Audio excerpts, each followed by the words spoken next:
आप में से कई सारे बच्चों के मिड टर्म्स भी यहाँ पे समाप्त हो चुके होंगे।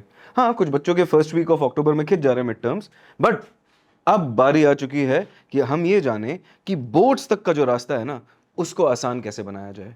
आसान, थोड़ा स्ट्रैटेजी के साथ, थोड़ा मोटिवेशन के साथ, बट लॉजिकली, सब कुछ logically. So today's video is all about the plan ahead. और अगर हम ध्यान से समझें तो हमारे पास सिर्फ 4 महीने बचे हुए हैं। क्यों? क्योंकि फरवरी का जो महीना है वो सिर्फ और सिर्फ आपके रिवीजन का टाइम होगा और आपके चिल मारने का टाइम होगा। क्यों? क्योंकि बहुत जरूरी है एक माइंडसेट के ऊपर काम करना। इस चैनल पे हमने कई बार आपको बताया है कि एक एग्जामिनेशन में सिर्फ आपका मेमोरी, आपकी कॉग्निटिव थिंकिंग, आपकी क्रिटिकल थिंकिंग स्किल्स एंड आपकी क्रिएटिविटी को नहीं गेज किया जा रहा है, जज किया जा रहा है, आपके टाइम और स्ट्रेस मैनेजमेंट को भी गेज किया जा रहा है। और जब से एनसीईआरटी ने बोला कि कॉम्पिटेंसी बेस्ड हो जाएगा, तो ये दो चीजें भी कॉम्पिटेंसी का ही पार्ट होती हैं। इस बात की आप गठान बांध लीजिए। अब हमारे पास सिर्फ 4 महीने जो बचे हुए हैं ना, उसके अंदर हमें क्या करना है? उसके अंदर हमें एक अच्छी स्ट्रैटेजी बनाकर रखनी है ताकि ये 4 महीनों का हम सदुपयोग कर सकें। ध्यान से अगर हम देखें तो हमारे पास लगभग 120 डेज हैं और ऑन एन एवरेज रफली 16 से 18 वीकेंड्स हमारे हाथ में है। अब वीकेंड्स की क्यों बात कर रहा हूं? क्योंकि भाई पूरे हफ्ते भर तो आप वीकडेज में जो है वहां पे आप स्कूल वगैरह जा रहे होंगे, शाम में कभी कभी शायद ट्यूशंस वगैरह भी जाना पड़ता होगा। अगर ट्यूशंस वगैरह नहीं जा रहे हैं तो डेफिनेटली इस वीडियो में बने रहिएगा, और अगर ट्यूशंस जा रहे हैं तब भी बने रहिएगा, क्योंकि वीकेंड्स के ऊपर भी हम लोग एक खासा बात करने वाले हैं। तो ये 4 महीने 120 दिन before the D day arrives and we are ready and set and get to go with a board examinations. तो करना क्या है? Classify the subjects. सब्जेक्ट्स को क्लासिफाई करो। क्लासिफिकेशन का मतलब क्या है? उसको अलग अलग तरीके से उसके नेचर के बेसिस पे उसे डिवाइड करने की कोशिश करो। कुछ सब्जेक्ट्स होते हैं जो कि मेमोरी ज्यादा मांगते हैं, मतलब मेमोरी के अंदर हमको बहुत सारी चीजें रखनी पड़ती हैं, बहुत सारी इंफॉर्मेशन को हमें याद रखना पड़ता है। और कुछ ऐसे सब्जेक्ट्स होते हैं जहां पे प्रैक्टिस बहुत जरूरी होती है। अलग अलग टाइप से हमें उसके साथ काम करना पड़ता है, अलग अलग फॉर्मूले होते हैं, अलग अलग सिचुएशंस होती हैं, उनमें हमें प्रैक्टिस की बहुत जरूरत लगती है। बहुत सिंपल सी चीज़ है। जो भी लैंग्वेजेस वगैरह हैं, फॉर एग्जांपल हिंदी की बात कर ले, इंग्लिश की बात कर ले, तो यहाँ पे हमारे लिटरेचर सेक्शन की बात करेंगे। लिटरेचर में हमें बहुत सारी चीज़ों को याद रखना पड़ता है कि भैया ऑथर कौन था, उसने क्या लिखा था, इस कहानी में क्या हुआ था, इस पोम में कभी क्या कहना चाह रहे थे। ये सारी चीज़ें बहुत याद रखनी पड़ती हैं हमें। साथ ही साथ हमें राइटिंग सेक्शन के लिए भी ये याद रखना पड़ता है कि भैया फॉर्मेट वगैरह क्या क्या है। तो मेमोरी हैवी होती हैं हमारी लैंग्वेजेस। उसके बाद आती है सोशल स्टडीज, क्योंकि इसके अंदर dates, people, places, so many details are there that we have to retain so that we can attempt our examination in the best possible वे।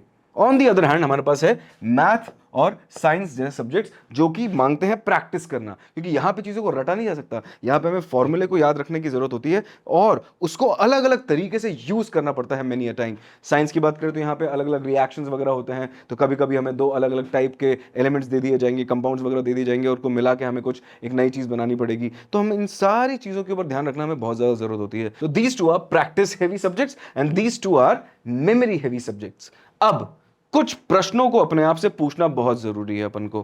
क्या है वो प्रश्न? What are you good eight?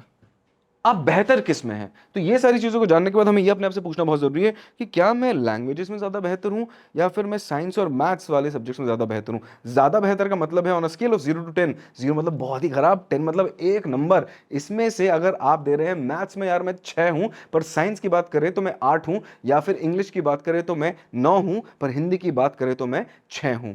तो इस तरीके से आपको समझना बहुत जरूरी है। क्यों? क्योंकि ये जैसे ही आप कैलकुलेशन लगाएंगे ना, तो आपको ये समझ में आ जाएगा कि किस सब्जेक्ट में आपको ज्यादा समय देना चाहिए। क्योंकि अभी हमारे पास समय है, बहुत समय है। 120 दिन बहुत होते हैं यार, बहुत होते हैं। और कौन से 120 दिन पूरा पढ़ने वाले हैं अपन लोग? हमें डाउन टाइम भी तो चाहिए, हमें चिल भी तो मारना जरूरी है। क्यों? क्योंकि दिमाग की कैपेसिटी होती है पढ़ने की। स्ट्रेस्ड और एंग्जाइटी वाले स्टेट में अगर आप पढ़ने की कोशिश करेंगे तो किसी का भी भला नहीं होगा। दूसरा प्रश्न जो आपसे अपने आप को पूछना है, how good is your retention? आपको याद रखने की क्षमता आपकी कैसी है? The reason is very simple. अगर तुम्हारे याद रखने की क्षमता बहुत अच्छी है तो अभी तुम प्रैक्टिस वाले जितने भी एग्जाम्स है ना, मतलब मैथ्स और साइंस जैसे, उसके ऊपर काम करना शुरू कर सकते हो, क्योंकि लास्ट में आप अपने नोट्स के साथ उस चीजों को याद रख सकते हैं, क्योंकि आपकी रिटेंशन अच्छी है। पर अगर याद रखने में थोड़ी मुश्किल है ना, तो यहां पर भी एक तिगड़म लगाई जा सकती है। क्या? नोट्स बनाओ, अपने नोट्स बनाओ। हमने पिछले वाले वीडियो में बात करी थी अलग अलग टाइप के लर्निंग स्टाइल्स की, जहां पे हमने ये देखने की कोशिश करी थी कि क्या मेरा लर्निंग स्टाइल ऑडिटरी है, मतलब सुन के मेरे को समझ में आता है, या विजुअल है, डायग्राम्स वगैरह चार्ट्स वगैरह देख के मेरे को चीज़ समझ में आती है, या रीड एंड राइट है, लिख लिख के पढ़ के समझ में आता है, या काइनेस्थेटिक है, मुझे मॉडल्स वगैरह देख के समझ में आती है चीज़ें। ये चीज़ अगर आपने ऑलरेडी आइडेंटिफाई कर ली होगी तो आपको ये जानना बहुत ज़रूरी है कि regardless of what your primary learning style is, of these predominant learning styles, आपको नोट्स बनाना बहुत जरूरी है, क्योंकि जब भी हम नोट्स वगैरह बनाते हैं ना तो हमारे दिमाग में वो चीजें बैठने लगती हैं, और ये ही तो चाहिए आपको, रिटेन इंफॉर्मेशन। अब नोट्स किस किस चीज के बनाने चाहिए अपन को? इंपॉर्टेंट फॉर्मूले, मैथ्स के अंदर की बात करें तो बहुत सारे फॉर्मूले होते हैं हमारे पास, उन सारे के हमें नोट्स बना लेने चाहिए। नाउ रिमेंबर वन थिंग बच्चों, ये जानना बहुत जरूरी है अपन को कि फॉर एग्जांपल अपना ये रजिस्टर का पेपर है, ठीक है, ये एक पेज है अपने रजिस्टर का, और अपन ने यहाँ पर ऐसे कॉलम्स में बनाया, सीरियल नंबर लिखा, यहाँ पे अपन ने फॉर्मूला लिखा, और यहाँ पे अपन ने चाहे तो एक एग्जांपल लिख दिया उसको यूज करने का, और हमने फट फट फट फट करके नोट्स बना लिए। तो कोशिश हमें ये करनी है कि हम एक पेज या एक पेज आगे पीछे मिलाकर एक जगह पे हम सारे नोट्स बना लें, अपने सारे फॉर्मूले लिख लें उस पर्टिकुलर सब्जेक्ट के। The reason is very simple, जब आखिरी में तुम ढूंढ रहे होगे ना कि भैया कौन से सब्जेक्ट के कहां पे नोट्स हैं वगैरह वगैरह, तो आपको सिर्फ 4-5 पन्ने ही पलटने पड़ेंगे फॉर योर कंप्लीट सिलेबस। पांचों के पांचों सब्जेक्ट्स को मिला के आपको सिर्फ 4-5 पेजेस में आपको सारे के सारे आपके नोट्स वगैरह मिल जाएंगे। That is the only reason. और बहुत समय है, ये टिप अगर आप चाहें तो अपने ट्यूशन में भी शेयर कर सकते हैं, ताकि आपके ट्यूशन के जो बच्चे हैं ना वो भी आपके साथ साथ ऐसे नोट्स वगैरह बना सकते हैं, and you will be able to share your burden. तो साथ मिलकर बनाओगे, वहां पे टीचर होंगी, वो भी आपको गाइड कर पाएंगी। और अगर ट्यूशन में नहीं जा रहे हो तो यहीं कि हमारे साथ कर लो ये चीज। दूसरी चीज, सोशल स्टडीज की अगर हम बात करें तो वहां पे क्या क्या चीजें आती हैं? डेट्स आती हैं, इंपॉर्टेंट इवेंट्स वगैरह आते हैं, लोग आते हैं। सेम हमने एक टैबुलर फॉर्मेट बनाया, हमने एक खांचे में लिखा डेट, हमने उस खांचे में लिखा उस डेट से रिलेटेड इवेंट, और उसके सामने हमने लिख दिया कि वो इवेंट किस व्यक्ति के या पीपल, मतलब मल्टीपल पीपल के आजू बाजू घूम रहा था। इससे हमें क्या होगा? अगेन एक ईगल आई व्यू, एक बर्ड आई व्यू हमें आखिरी में मिलेगी कि यार सिर्फ हमें यही पढ़ना है, we have all the facts in our hand in one single page, और उसे देख के हमारा पूरा का पूरा जो रिवीजन वाला काम है वो आसान हो जाएगा। ये सारी चीजें आपके रिवीजन में काम आएंगी, रिमेंबर। तीसरी चीज, अगर हम लैंग्वेजेस की बात करें तो हमें याद रखने की जरूरत पड़ती है कई बार ऑथर्स या पोएट्स के बारे में और उनके रिस्पेक्टिव वर्क्स के बारे में।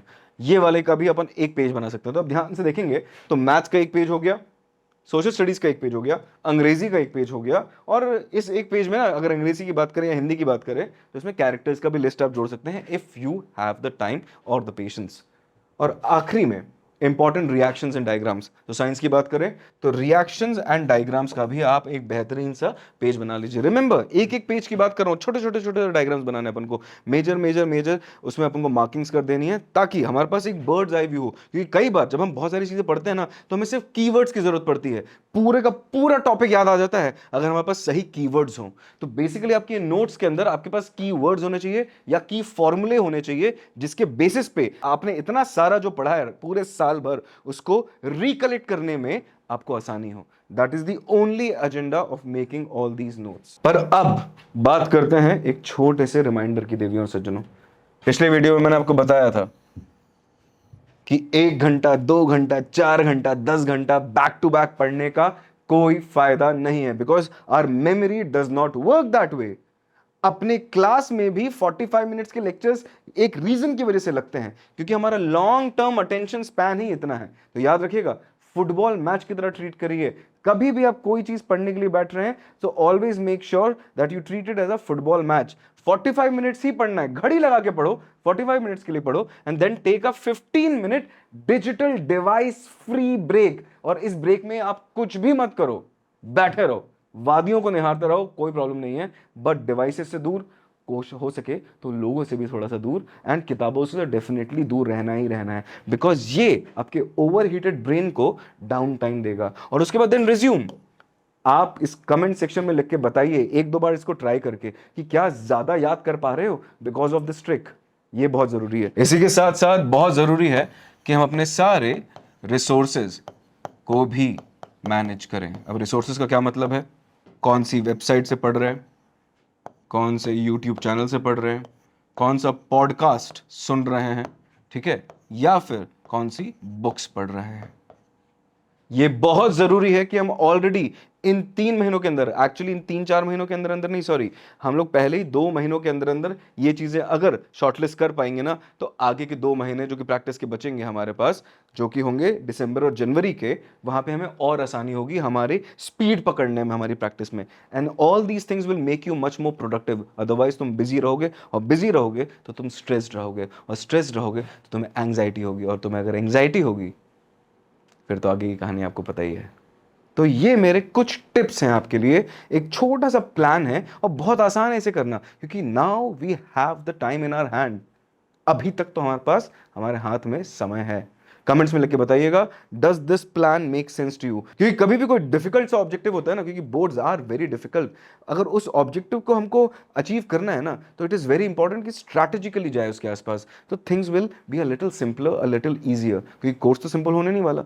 सो let us try and change our approach a little, और कोर्स को अप्रोच करना हमारे लिए सिंपल हो सके, so that we are more productive, और हमारा रिजल्ट जो आएगा it will be in our favour. Comments में लिख के बताइएगा if it makes sense to you or not. I'll be waiting.